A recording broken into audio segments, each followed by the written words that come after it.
ভাইরে ভাই, সালমান শাহ আমাদেরকে ছেড়ে চলে গিয়েছেন যে ২৯ বছর হয়ে গিয়েছে। আমি মানে বুঝতেই পারলাম না ভাই, কখন ২৯ বছর হয়ে গেল।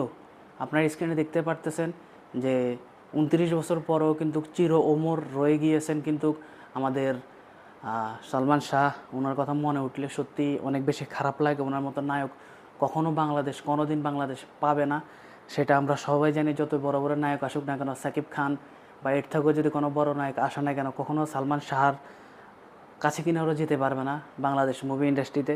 তো দেখতে দেখতে ২৯ বছর পার হয়ে গেল, সালমান শাহ আমাদের থেকে চিরবিদায় নিয়ে চলে গিয়েছেন। তো আল্লাহ ওনাকে জান্নাতুন নসিব ফেরদাউস দান করুক। আল্লাহ ওনার সকল গুনাহগাতা মাফ করে দিয়ে ওনাকে আল্লাহ বেহেশত নসিব করুক, সেটাই আমরা চাই। এবং সেই চিরচেনা নায়ক কে কে তাকে মনে রাখছেন, এবং আশা করি সবারই পছন্দের নায়ক সালমান শাহ। তো ২৯ বছর চলে গিয়েছে, আপনি কি টের পাইছেন, আপনি কি বুঝতে পারছেন, সেটা অবশ্যই জানাবেন। এবং নিউজটা পেয়ে আপনার কাছে কেমন লাগতেছে?